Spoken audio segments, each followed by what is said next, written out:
was looking for that.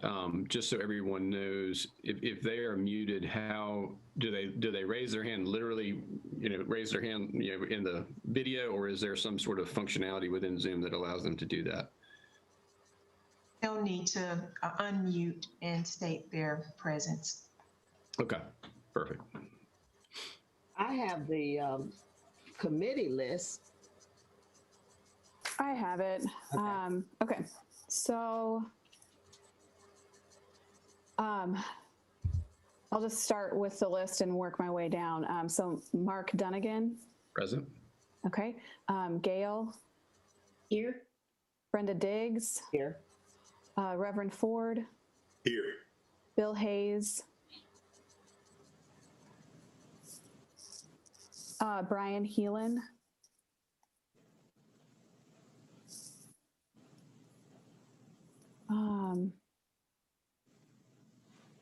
That's not.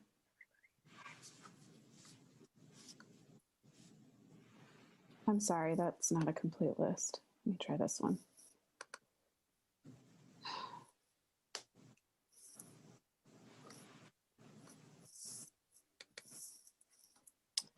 Daisy Rodriguez. Here. Okay.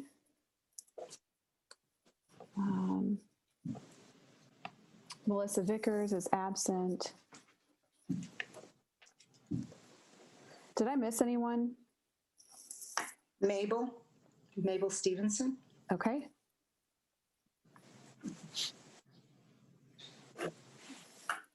So how many members do we have here or how many members are present of the group? 4 or 5? 5. 5, and then there are how many that Yes, are 5. not in attendance? 4. Bill, Melissa, or no, sorry, 8. There's 8 total or 9 total? There's 9 members. 9 members, okay. So yes, we're missing 4. Ben, just remind me, is a quorum in this setting, is a quorum a majority or is a quorum 2/3? Majority would be 50% plus 1, so 5. Okay, so we do have a quorum here. Correct. Okay, so that being said, the question that I asked prior to calling the roll is for a motion to either approve the minutes from January 22nd or to add anything to or take away from those minutes. I make a motion to accept the minutes as they are, unless there's any comments. I second that motion.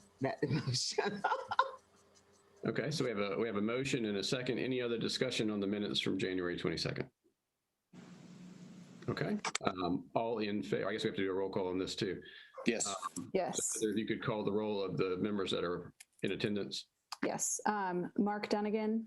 Approve. Daisy Rodriguez. Approve. Gail Anderson. Approve. Paul Ford.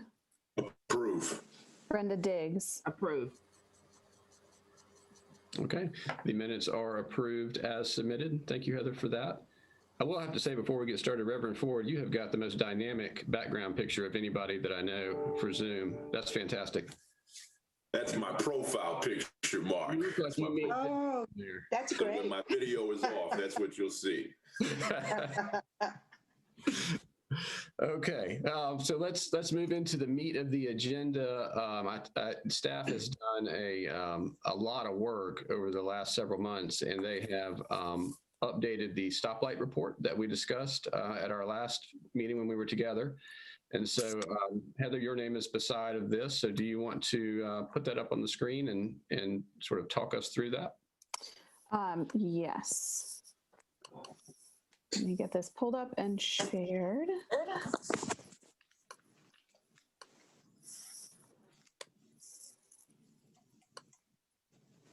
Okay. Let me zoom in a little bit here. Is that readable, or would folks like me to zoom that a little bit more?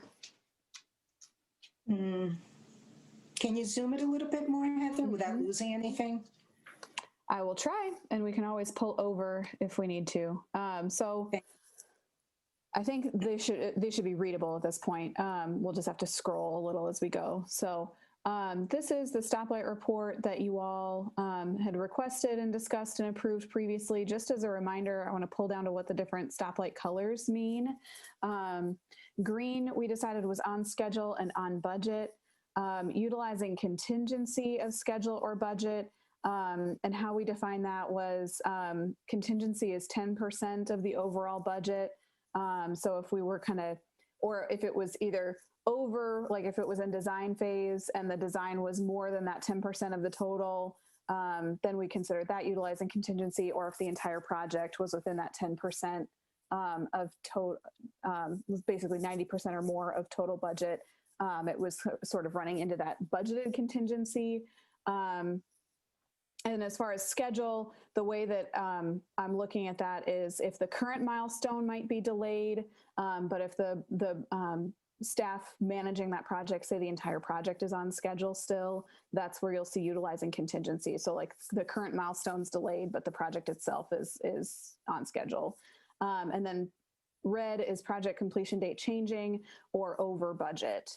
And as requested, explanations for yellow and red items are provided in an attachment. So if we kind of look at this, we've got, and this is again organized by the bond categories. So we've got economic development first, housing, public safety, parks and rec, and then finishing up with streets at the bottom. The other columns displayed on the report are the scheduled completion date for each project, the original project budget, if there's been an amendment to the project budget, and then what's remaining, so what hasn't been spent. Project phase is sort of where we are in the work. Some of these are in planning, others are marked as in progress. And so in progress is used when there's not really a specific like phase, but the money has been allocated and things like that. We can discuss any of those if you want to. Site selection is sort of self-explanatory. Design, out to bid, and construction are some of the other common statuses. And then we get into the actual status of the project per the stoplights. And these are current as of August 2020. So schedule is the first one. The current milestone, meaning is that phase of the project. So if the project's in design, is the design on schedule? If it's in construction, is that on schedule? And then another column for the entire project. Budget status has, again, current milestone. So is the design, is the site selection, is construction on budget? And then also for the entire project. So for space constraints, I'm going to scroll down to where we find some of these yellow lights and pull over and see what those are. So the first one is in the Easton Park restrooms. And actually, it'd probably be easier just to flip to the next page because those have the explanations. So let's do that. Heather, can I ask before we move to that? Yep. So on the previous page where you're in the very far right column for the WBE participation, yes. Is there obviously aren't any dots there. What's the thought process to track that and make sure that we're on target there? Yeah. So as the report was originally discussed, the request was to know if the MWBE goals were met, and that's determined at the end of the project. So that's why there's no update on these yet. None of our projects are at the completion point where we would be going back and circling back on those MWBE goals. If the committee wants additional information on the MWBE status, we can try and work on that and add something to the report, but that's just how that was originally defined, was were the MWBE goals met? Heather, this is Gail. It doesn't do us any good to know at the end. We need to know during the process. So if you could, figure out some way to give us some information, that would really be helpful. Okay. And Jakira Westbrook is on the call as well. So she may have some, she may want to speak in reference to WB. So I'll speak to, yes, a report can be definitely provided to provide you all with a status update throughout the entirety of the project and just not at the end. So I'll work with Heather on constructing a report for you all. Thank you. You're very welcome. And Jakira, you may be able to, once the project bid comes in for construction, whether it's I think most of these are actually bid projects. So, once that bid comes in, you'll at least know what the anticipated percentage will be, because they'll submit that with their bid, and maybe that would be a tracking mechanism, perhaps. Correct, yes. So I can provide various of things as far as the established project goals, what goals come in when bids are opened, when there's a 50% check-in midway through the project, where are the general contractors at in reaching those contractual goals at that point? So yes, I can definitely work with Heather to provide you all that information. So does that mean it will then show up in this form? Yes, we would add it on here. And so what I'm hearing is maybe adding a column to show what the MWB goals are for the project, and then adding a 50% check column, and then keeping the entire project column. Does that meet what you all want to see? Yes. Mhm. That Yes. would be fun, unless you guys get into it and realize that maybe, I think once you get into this, the tracking, you can determine what's the best way to show it. But I think that's a good framework. Okay. Sounds good. We will get that added for the next iteration of the report. Thank you. Okay. Are there other questions about this page before we look at the explanations of these 5 yellow lights? Okay. So we'll start with Easton Park restrooms. This one is currently utilizing a little bit of budget contingency, and we're measuring that because the design costs are higher than that 10%. And the reason for that is just the scope of work for this project is kind of small. It's a small dollar project, but the mobilization cost to do the design work, the cost to get the surveyors out, get different people and equipment out to the site to do that design, remain the same. And so they're just taking up a larger portion of the project cost. Initial estimates for the actual work, however, suggest that the project as a whole will be on budget. So we're not thinking that we're going to need additional funds at this time. The Business 40 corridor enhancements is a joint project with NCDOT. There's aspects of the Business 40 corridor enhancements that NCDOT is handling, and then there's aspects that we are handling. But the aspects that the city funds are handling are sort of dependent on what DOT is able to get done. And their work on these enhancements has been delayed due to the financial challenges that the NCDOT is having at the state level. So their work has kind of slowed down. We're waiting for them to say that they're done and they've finished everything, and then we'll finish the final scope and projected timeline for our portion of this work. The multi-use path is, again, similarly a joint project with NCDOT and on hold due to their financial challenges. Staff will continue to monitor that and have conversation with NCDOT, and will update us with a revised project schedule when that information is available. Little Creek Greenway is utilizing budget contingency. The original plan for the Little Creek Greenway was to do the design in-house. However, we're down a few engineers in the engineering department, and so due to that lack of staff capacity, a consultant had to be hired to complete the design, which added costs to the project. At this point, we don't have an update from staff saying that they're going to need additional funds, so we're just thinking that it's going to be covered by the project contingency. And then Salem Creek Greenway pedestrian pathway is also experiencing design costs higher than estimated, so it's utilizing some budget contingency. Are there any questions about these? And Heather and Ben, I think this is correct, what I'm about to say, but I think it's important to remind everybody that you did go through a competitive process in which you selected the designers. So if the design costs are higher, you did go through a process to vet and make sure that that was a valid cost. Correct. Robert can probably speak a little bit to exactly what that process looks like, but yes, it is a competitive process. And things are negotiated and they work on that. So yes, we put out a request for proposals on all of these we cannot, due to state law, we cannot choose an architect or engineer based on price. But when we do select an architect or engineer and they submit their price, we compare it to past projects to make sure it's in line with where we think it should be. And if it's out of line, we have the ability to move down to our second or third choice and negotiate with them. I do want to raise a question just relative to the overall stoplight report. And this may or may not be the time to discuss it, but of course the minutes from the last meeting reflect some of the conversation we had about concerns as to whether or not the scope of some of these projects was actually going to fully address some of the issues that we saw on site when we visited a couple of these spots. And I'm thinking of the Carl Russell Center, as well as the Recreation Center. I'm blanking, the Anderson Recreation Center, I believe, out there on somebody remind me of the street that we were on. We were out there visiting that, but I can't remember right now. But I just want to check in and see kind of where those things stand and if there's been any follow-up on that or what needs to be done.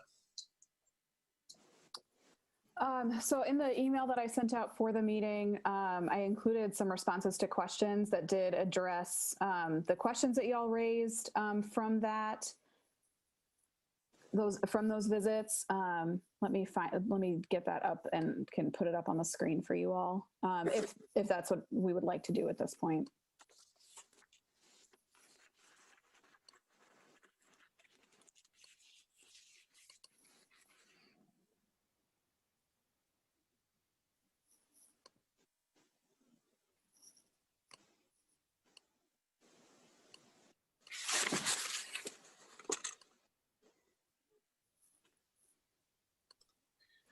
Yeah, I think Reverend Ford, you'll see in some of these responses that at least some of the concerns, if not all of them, were answered. Okay. So, well, yeah, I did look at this document in some cursory fashion, particularly relative to the Anderson Gymnasium and the Carl Russell Center.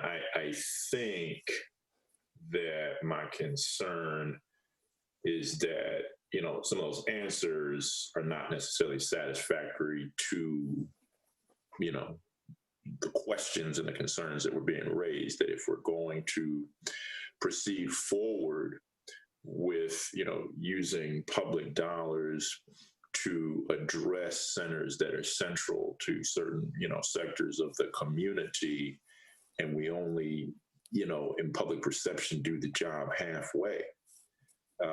I'm not really sure that makes a whole lot of sense until we at least exhaust what would be the process for having adjustments made, as Ben and others talked about, in terms of the council's authority to reallocate funds or to make those sorts of adjustments. So, for instance, with the Anderson Center, I'm looking at the answer to the question, will recoding the W.R. Anderson Gymnasium roof include repairing cosmetic issues on the interior gym ceiling? Those issues were glaring as we were standing there looking up at it.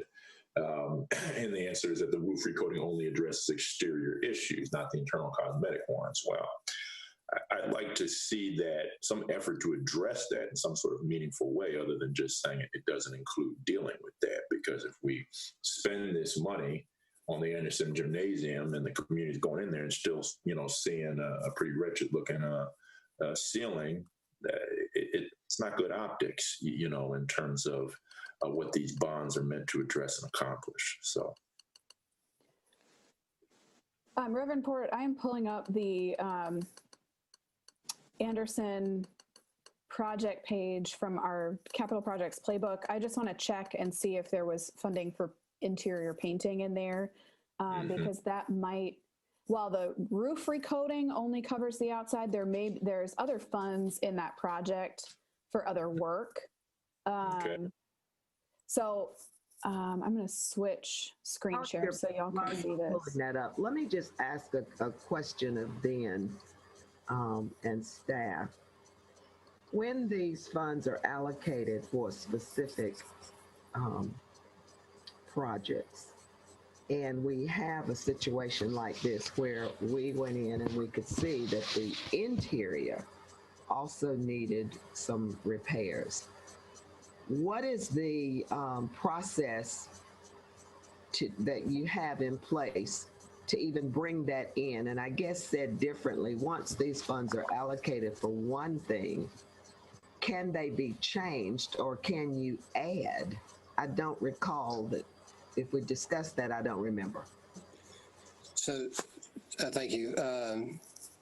Thank you, Brenda. So let me just kind of talk in general terms, kind of how we would approach something like this. First off, when you all did the bus tour and made note of the Anderson Center and at Carl Russell, we relayed those observations back to the department and to the city manager's office. And I think that after that, we were developing a plan to address that, because we absolutely acknowledged that the ceiling, definitely did not look attractive at all in the Anderson Center, and some of the things that have been pointed out at Carl Russell. So we can certainly follow up with you all on those two facilities and what we're planning to do in terms of follow up from your bus tour.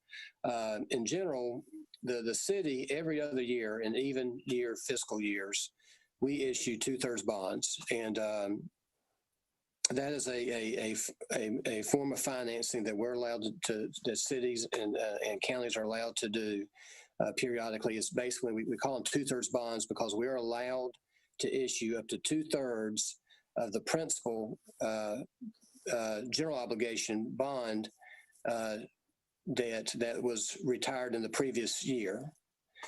So that's why we call it 2/3 bonds. And the city has been issuing 2/3 bonds for decades. We really use that as I would say our primary way of funding what I'd call capital maintenance or major maintenance of our facilities. Typically, our public safety facilities like our fire stations, our recreation facilities. We also add an infusion of money for street resurfacing every other year with our 2/3 bonds. And so as part of that, we have a pot of money, for lack of a better word, that we call facility renewal dollars. That's specifically designated for these types of needs. And our departments work together with our property and facilities management department to do periodic facility assessments and to kind of build the needs list that becomes the basis for how we allocate these 2/3 bonds. Now, we know that needs arise that weren't originally planned or foreseen, and we do have the flexibility to reprioritize the use of the funds. Granted, it is a reprioritizing of the use of the funds, which means that something gets pushed down the list if there's a more urgent need that needs to be addressed and moves up the list. And so that's how we typically would manage these funds. So I'm not sure if we were going to use some of those facility renewal dollars to address those needs that you all identified when we toured the Anderson Center, Jim and Carl Russell, but we'll certainly follow up with you about that. I think the issue is, okay, that's kind of, reordering priorities, to stay within that budget. And that's really kind of what we have to do. There's really not any other new funding available to be able to address additional needs that may be identified. We have some, we may have some capital reserves from projects that have come in under budget that we may be able to look to, but that's not as consistent of a source of capital funding as our 2/3 bonds that we look to issue every other year. So I would say that for this type of capital need, it's really just maintaining our facilities. The 2/3 bonds would be our primary way of addressing those needs. And those get programmed every year in the capital improvement budget that's approved with the city's operating budget. What So about here's the what I- 50,000 contingency funds for that project? If those aren't needed for the items that are there, what happens to those funds? Right. So looking at what's on your screen right now, this is the W.R. Anderson project page that describes the base scope of work and then outlines some add alternates. So these are the items in the base scope: the resurfacing the gym floor, expanding the seating, security improvements, roof replacement, and recoating the metal roof. These are the initial estimates for that work. As you can see, it's coming in under budget, under the 500 total. So then if those estimates remain true and they have funds remaining, they'll come down to this add alternate list and work on these items. So the painting, which I think could include that gym ceiling, would be on that add alternate list. I don't have an update from I don't know how far they've gotten, other than I know the coating on the roof, I think, has started, and the roof replacement may have started. But I don't have budget estimates on how these base scope items have come in yet.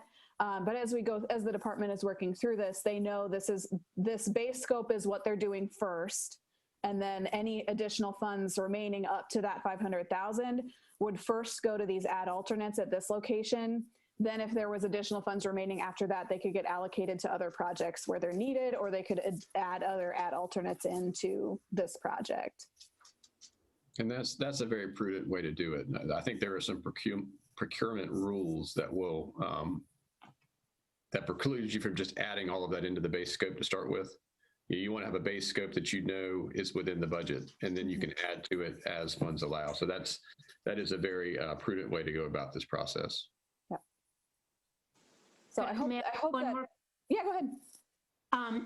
When all of these bond funds are used, if there is contingency left, then what is the process for determining where those funds might be applied if there's overall some funds left? So the vast majority of our projects have add alternates within the project. Okay. So we sort of anticipate that the contingency will either be spent filling out the base scope or on the add alternates for each project.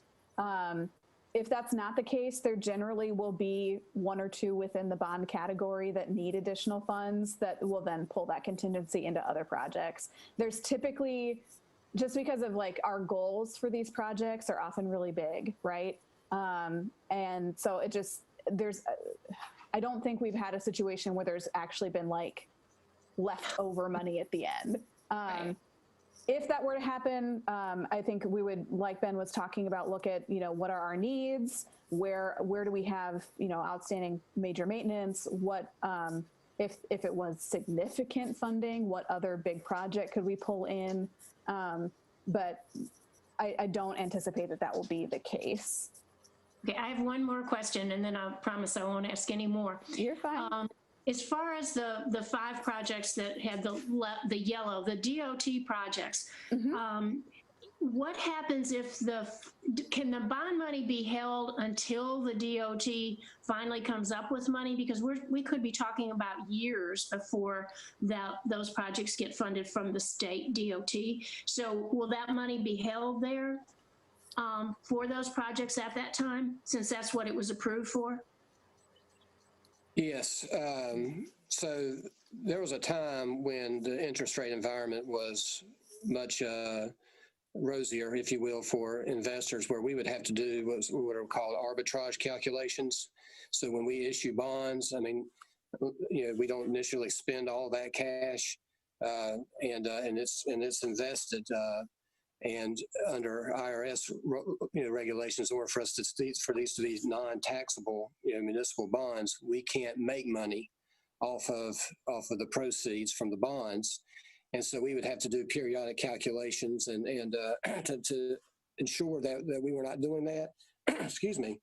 The interest rate environment, the way it is now, I think our CFO would tell us that that's not a concern. We're not making money off of the unspent proceeds, and so once the bonds are issued, we credit essentially those revenues into the various projects, and those project appropriations stay in place until the project is completed.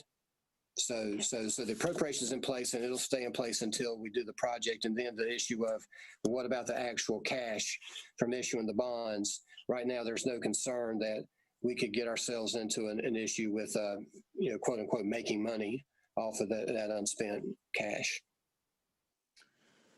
Can I ask us to go back, Heather, to the project budget summaries and look at that same spreadsheet for the Carl Anderson Center?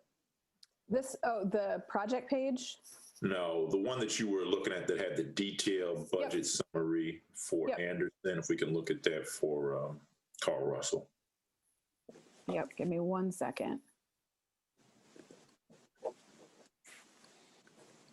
And while she's doing that, Gail, I just wanted to point out, really just for the whole group, just as a reminder that, the bonds were approved by the voters in the bond categories. So if there was, we talked about perhaps if there was additional money left on a project when it was finished, it could be possibly redeployed, but it'd have to be redeployed within that category, is the way I understand it. Correct. As is. So here is the scope for Carl Russell. As you can see, this one is a little bit less fleshed out with some of the estimates. And those have not been updated or provided additional estimates from the department. But I know they're making some progress on this one. So this was the base scope that was defined with some paint, pedestrian seating. This is outside, interior lighting, exterior lighting, signage, security improvements, landscaping, roof repair, HVAC replacement. And then the add alternates for that one are the game room, the gym renovation, and the new gym equipment. Yeah, so those add alternates are representative of what I recall, being the station, as well as, some bigger aspects in terms of potentially expanding out the size of the part of the building that included the gym. But those add alternates are, in my mind, high priorities that we need to kind of try to find a way to get done while we are doing this project, because they were glaring concerns relative to the kind of everyday regular use that most benefits, the members of the community who are served by Carl Russell. So. Yeah, and just looking at these at what the space scope is and the total project amount, like these things are not going to total 1.1 million, right? So and that's why the design included a lot of these add alternates, there was an anticipation that they would be able to accomplish a lot of those. Okay, all right, thank you. And Heather, that's a great point. And I'm assuming this is a correct statement. Those items that are identified as add alternates are being designed. So when this goes out for construction bid, it is a bid on a scope of work that is defined at that point in time. So it's not just a concept necessarily. It is a developed concept at that point in time. Correct. Okay. Any other questions for Heather or Ben on the stoplight report or any of the other documents we just reviewed? Yeah, on the streets and sidewalk projects, it said that there was an attachment A that listed all of those, but I couldn't find attachment A.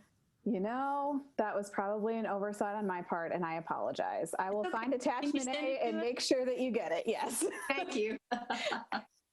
That's what happens when you go from January to September without, finishing that task. So I apologize. Most of the complaints that I hear are streets primarily. So I was interested to take another look at that list. Thank you. Yep, no problem. Okay, any other questions on that? All right, hearing none. Just a general question. Because I look at several of these that are out to bid and in progress and so forth. What's been the impact of COVID or has it slowed a lot of this down? Yes, we've had some project delays from COVID. Robert can kind of speak a little bit to the impact on some of our design in particular. That transition was just hard. Folks didn't have folks didn't have work from home plans in place, right? So it took a little while to sort of get everyone working at capacity at home and things like that. So what you're actually seeing in the Stoplight Report is a few of the projects had some schedule adjustments made that are reflected in the Stoplight Report. And those were approved by senior management, and staff believes that we can meet those new deadlines now that everyone's kind of adjusted to the COVID working at home environment. So, but we did see some initial delays from that.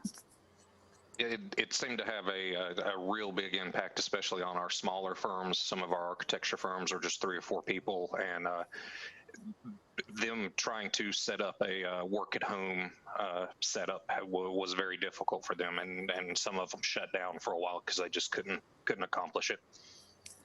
So I assume that staff has had to look at reprioritizing the most critical projects to put them out or to get them underway. Is that a fair assumption? I would say a lot of our most critical projects were already underway when this hit. So like our major parks projects were already in design when COVID hit. So they were kind of out already. But Robert might have more on if any reprioritization has occurred. It really, almost everything has just shifted. All of them got delayed about the same amount, and so the due dates have just kind of shifted on everything. So the projects we were emphasizing, we're still emphasizing. One of the other things we're starting to see now as we're bidding, we are getting good prices on bidding, but starting to really see some supply issues. I'm hearing, and Mark can probably address this too, that lumber is just non-existent right now, that folks are really having trouble finding some stuff. Yeah, you're exactly right. We've seen some some just really, really weird fluctuations in pricing over the last couple months. We don't know how long it'll last, but you're also right in that every time you turn around, a factory in Montana is shut down, and all of a sudden you can't get lights, or whatever the case is, and it's just the new normal. It's unfortunate, but we'll get past it. But right now, that is the normal. And let me just add that the traffic light report that you all have seen, I would say, just kind of echoing what Robert and Heather said, that it reflects more of a reset, in terms of our scheduling, because we have experienced some delays in the design process. So so I just wanted to state that if you had seen this report kind of prior to a thorough staff review, there probably would have been some more yellows on the report, just because, and we know that a lot of it was driven by the challenges of COVID-19.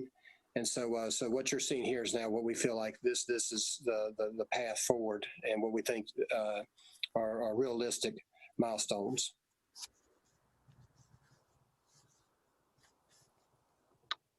Okay. Anything else on the Stoplight Report? Okay. Robert, you're up next to give us some updates on some select projects. Well, I'll jump in on this. Heather, were you going to ask for some projects that people were interested in? I didn't get any feedback from members on what they were interested in. So. Okay. Well, let me just open it up then. If you guys have any off the top of your head that you'd like an update on, and if not, I can hit some highlights on what's going on.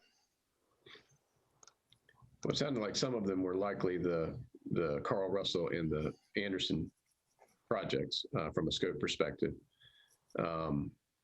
Which Robert actually doesn't oversee those 2 projects. So if we want a more detailed update on those, I can plan it for the next meeting to have someone from Recreation who's working on those come speak. Is that a direction you would like me to take?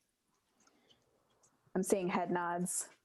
I think it's probably worthwhile, because there's been conversation at 2 meetings now about those particular projects.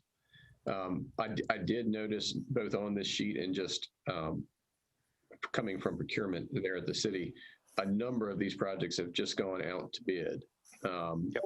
And so maybe an update, just a quick update on how has the bid responsiveness been to this? We talked about the design and the challenges of COVID. Has it impacted the contractors that are also bidding on the work? It has actually in our favor. We are, when we were going through bidding the 2014 bonds, we were just happy if 3 bids came in so that we could open bids that day. We're generally seeing 8 or 9 bids now, and are getting some contractors that have never bid on city projects before bidding. So it definitely has helped us in that favor. It's always better if we have more competitive. We get better prices that way. Mm-hmm. But if you want, the ones that have bid, we did, the first one out the door was the quarry phase 2, and that was before things really started changing. Those bids came in pretty high, so we've pulled that one back and are doing some redesign to get it back under budget. But everything else since then that we've bid has been under budget. So we bid Bethania Freedman's Park. That one has been approved and construction should be starting in a few weeks. We've bid Winston Lake phase 2. That's been approved, and we just had a pre-construction meeting on that yesterday. So construction should be starting out there fairly soon. And we bid Long Creek. That one will be going to council in October for approval. And then we should be bidding Washington Park and Easton very shortly.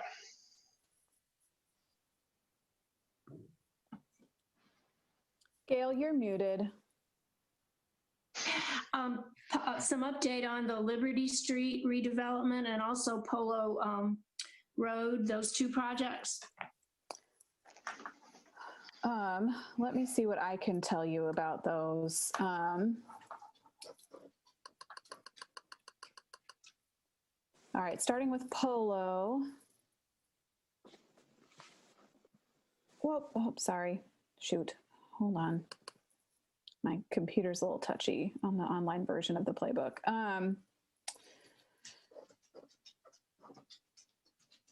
So I'll tell you what I know, and if we want more detail, again, I'll get someone from DOT for our next meeting. So for Polo, Lord Almighty. Sorry, I keep hitting it like I'm trying to scroll to the bottom of the page so I can see the notes from the department, and instead it's going back and refreshing the page. So, okay, I'm not touching it. So project design is underway. Preliminary estimates are lower than budget. Additional scope of work is being evaluated. And the original scope is on schedule for, I think this is design of the original scope is on schedule for December completion. So that's the Polo project. And just as a reminder, the kind of base scope is safety improvements related to traffic flow on Polo.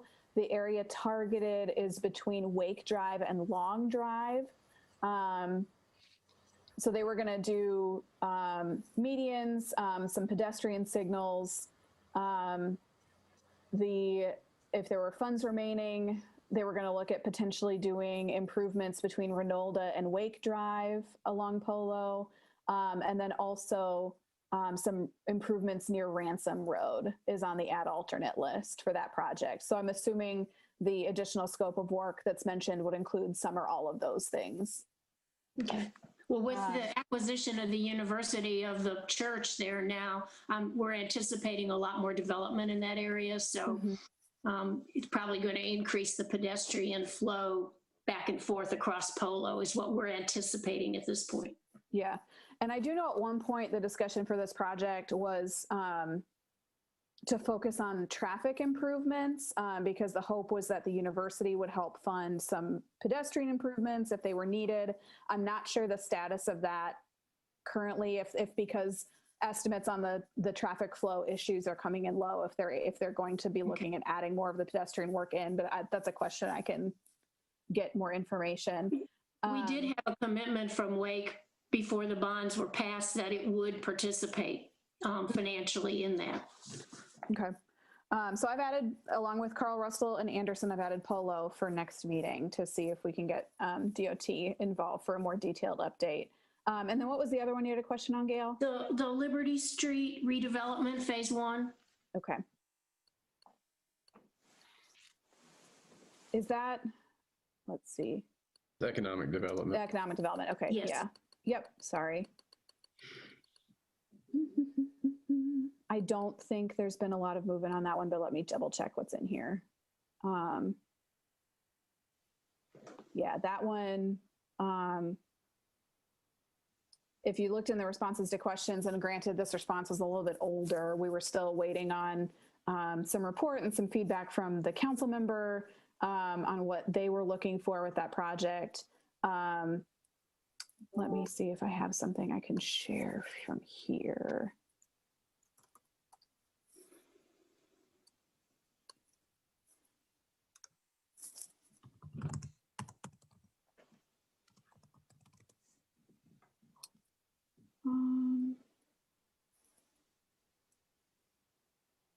I don't have any, nothing really quick, nothing that I can find quickly for further update on that one. What about the vendors market? I thought that I read something about a new group. Are they involved with the city?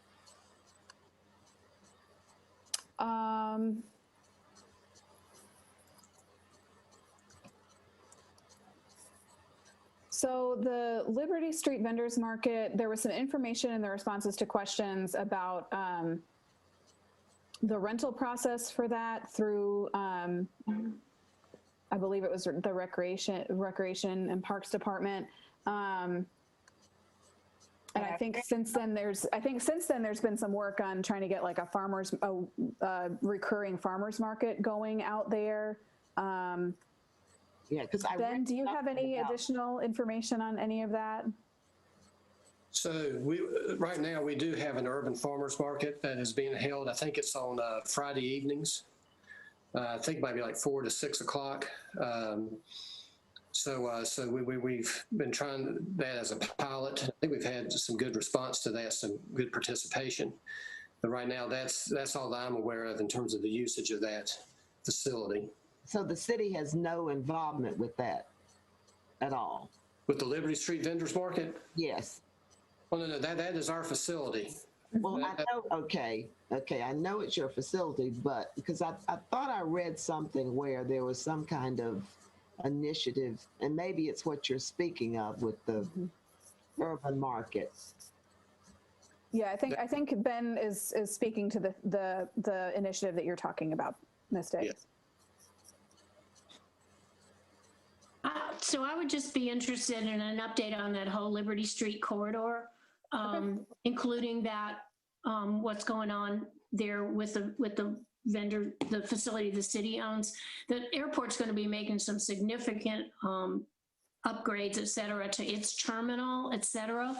And the best route to downtown and the central city and southern Winston-Salem from the airport is Liberty Street. And so that is an area that our city really does need to continue to focus on. And that's why I'm interested in, from the bonds perspective, what is going to happen and what the timetables might be on all of that. Okay, sounds good. I'll add that one to the list for the next meeting. Thank you. That would likely dovetail into the Housing Authority project as well, which Absolutely. is a fairly sizable development of Cleveland Avenue. Yeah, if we could look at the whole thing almost from a comprehensive standpoint and help us figure out how all the bond pieces are fitting in, it would help me understand it better. I'm curious as to how much money the city has actually put into that whole Liberty Street market and some of the other things up there. It's not something you have to give now, but I am curious, whoever owns that, if you could just sort of look that up, because there's been a lot of money spent with very little, I think, real value to the community, and there are a lot of reasons for that, some of which were political. Okay. We'll do that. Heather, one that I would be interested in, just a general update on, is the economic development funds in general. In my opinion, they are one of the most important buckets within the bond. and we have a real opportunity to do some great things for the community with them.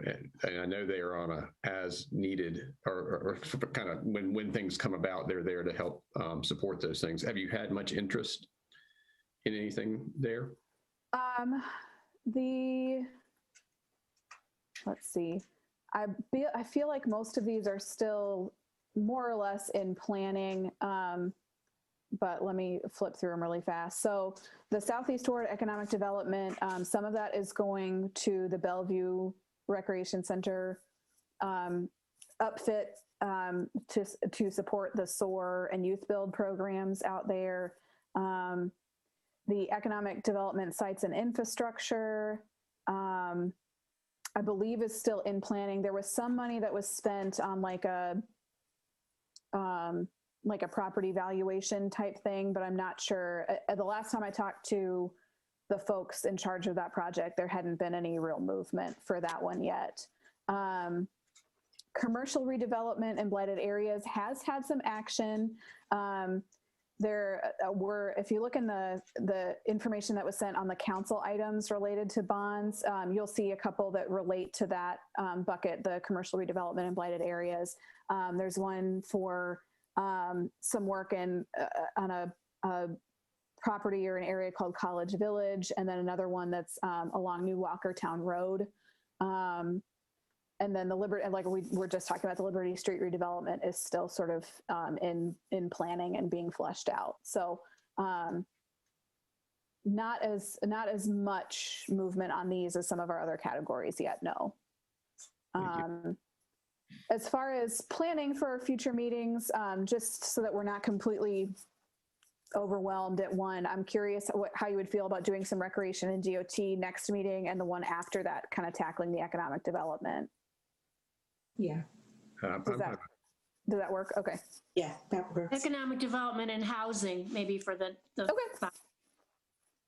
Heather, I have a question under public safety. I see that fire station number 3 renovations and the new fire station, the completion dates, are those still accurate? Because they're in design phase right now. So can you tell me a little bit more about that? And Robert maybe can jump in on some of those because he's working with those designs. So we're looking at you said the 2 fire stations? Correct. Okay. So fire station 3 is, like you said, in design. The completion date is May of 2022. And for fire station 13, the new fire station, we're in design with the completion of June 2022. Robert, do you want to speak at all on how the design is going or what they're thinking about for those? Yeah, we are actually nearing the end of design on both of those. Probably we'll be putting them out to bid in looking at November. So should have construction starting around the 1st of next year, assuming we get good bids on those. Again, the schedules of those got impacted. Both of those firms, they're very good architects, but they're small firms and got impacted quite a bit from when everything shut down. Okay, thank you. I know that Ben has to leave, but Reverend Ford had a question that I won't be able to respond to about COVID-19's work in April. Right. So thank you. Relative to that, was there any expectation that the organizations that received the funds were going to do any kind of reporting as to, the amount of food that was given out or, the various projects that they were doing, just any level of reporting, just so we can measure the impact that these funds had on the community? Yes, sir, Reverend Ford. I appreciate you asking about that.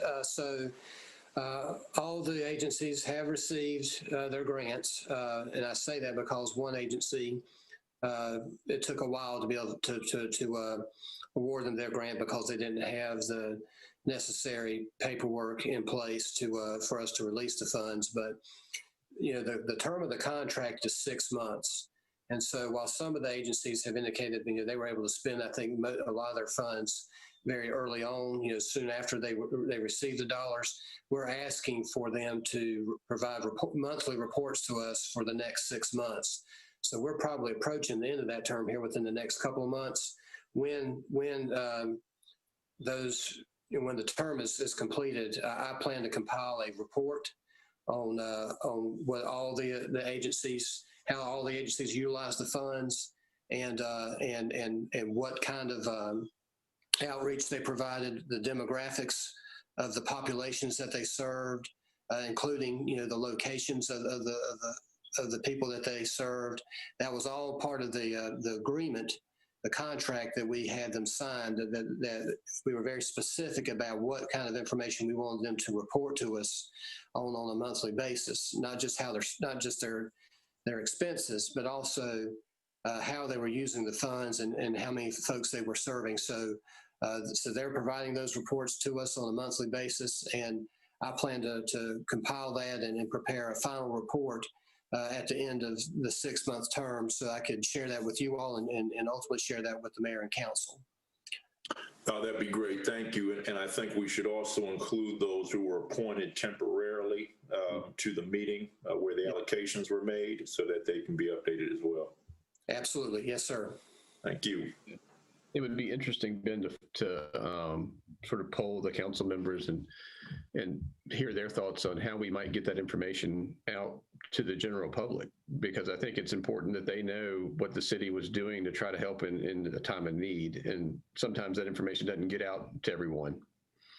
Oh, absolutely. We will definitely, make that information, public. I mean, it's public information, and make sure that report's available and posted on our website. And yes, I'll definitely work with our marketing department to come up with some kind of concise, way of showing the outcomes that have been achieved. Because I can share with you all, because they submit the reports to me, and they're doing a lot of great work. I mean, they really are, and it's truly grassroots work. I mean, they're serving the various segments of our community, and a lot of it's food assistance, a lot of it is rent assistance, and so yes, I look forward to sharing that with you all at the end of the 6 months.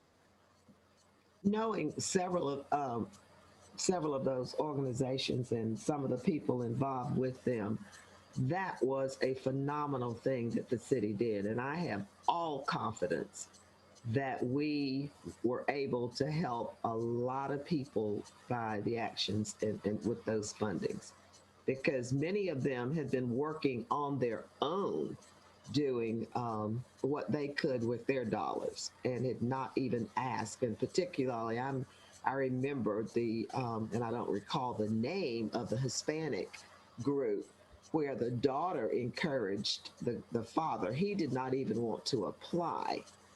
But, the needs are there, and they continue to grow rather than shrink. They're growing. And so I'm pleased that we were able to do that, and we were able to do it for some organizations that had been struggling even on their own to do what they could do. Brent, No, I'm sorry, Ben, go ahead. I was just saying, Brent, I'm glad that you mentioned that particular organization. I think it's Iglesia Luz de Jesucristo. Even after we informed them that they had been awarded the grant, they were reluctant to accept it. And you all had actually increased the amount for them, beyond what they had requested. Yeah. And I emphasized to them that that the CBOC really saw what they were planning to do as very important work, and so and to the daughter's credit, I mean, she worked very closely and worked very hard to get all the necessary documentation, the 501c3 status, all that in place, so that we could release those funds. And so that's the one that it's only been within probably within the last month or so that we've actually released the grant to them. But I was glad that they stuck with it and were able to receive the grant. I am too, and it doesn't surprise me that the father would have that reaction. But I think the good that we have done with that, and even building a level of trust by doing that with them, just will go a long way. Yeah, I agree. And I want to go even further than my kind of initial comment and suggestion that if it is feasible for us to do so, I think it may even be worthwhile when those reports are ready and some brief presentations can be made on them to reconvene that committee, including the folks who were temporarily signed, with a full public announcement to invite the public to call in, listen in, so that folks can hear the great impact that these dollars made. Because I would, second what Sister Diggs said, I think this is one of the great examples of the city doing the right thing in terms of putting money in the hands of people that are actually putting it out directly to the community. And that needs to be given an appropriate amount of fanfare. Yes, sir. Okay. Were there any other project questions for Robert or Heather or Ben or anyone that we want to make sure that we discuss today?